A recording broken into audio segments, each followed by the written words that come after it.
एक बार एक छोटी सी बच्ची हाथ में मिट्टी की गुल्लक लेकर के भागती हुई एक दवाइयों की दुकान पर गई। वो काफी देर तक वहां पर खड़ी रही, लेकिन दुकानदार का ध्यान उसकी तरफ नहीं गया क्योंकि और भी बहुत सारे लोग खड़े हुए थे।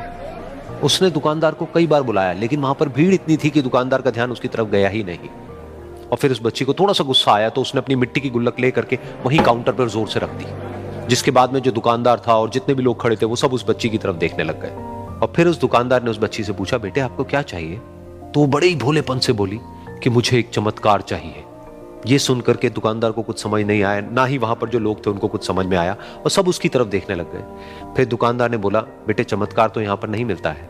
तो बच्ची को लगा कि वो उससे झूठ बोल रहा है, तो बच्ची ने कहा कि मेरी गुल्लक में बहुत पैसे हैं, आप बताओ आपको कितने पैसे चाहिए, लेकिन मैं आज यहां से चमत्कार लेकर के ही जाऊंगी।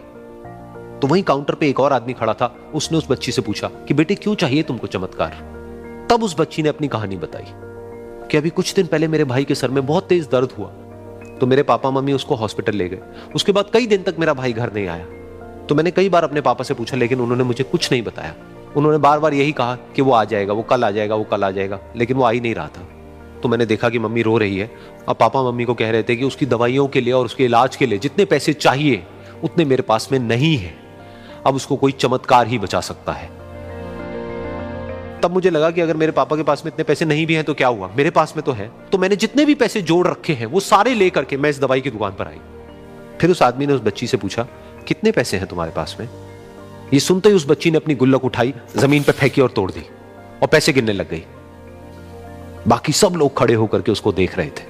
थोड़ी देर बाद उसने सारे पैसे अपने हाथ में इकट्ठे किए और बोली, मेरे पास में पूरे 19 रुपए हैं। वो जो आदमी वहां पर खड़ा था वो थोड़ा सा मुस्कुराया और बोला कि अरे तुम्हारे पास में तो पूरे पैसे हैं, इतने का ही तो आता है चमत्कार। ये सुनकर के वो बच्ची बहुत खुश हो गई और बोली कि चलो मैं आपको अपने पापा से मिलवाती हूं। बाद में पता लगा कि वो आदमी कोई आम आदमी नहीं था, बल्कि एक बहुत बड़ा न्यूरोसर्जन था, और उसने सिर्फ 19 रुपए में उसके भाई की सर्जरी करी, और कुछ ही दिन बाद वो ठीक होकर के घर वापस आ गया। फिर कुछ दिन बाद वो बच्ची, उसका भाई, उसके पापा, उसकी मम्मी चारों एक साथ बैठे हुए थे और बात कर रहे थे। तो उसकी मम्मी ने उसके पापा से पूछा कि अब तो बता दो ये चमत्कार आपने किया कैसे? तो उन्होंने अपनी बेटी की तरफ देखा और बोले, ये चमत्कार मैंने नहीं, इसने किया है।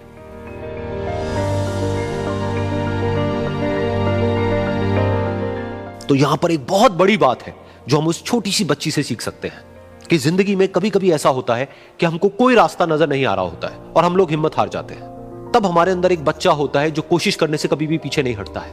वो हार मानने को तैयार नहीं होता है क्योंकि उसको ना शब्द समझ नहीं आता है। वो बच्चा जिसके लिए कुछ भी नामुमकिन नहीं है, क्योंकि वो हर हाल में कोशिश करता ही रहता है।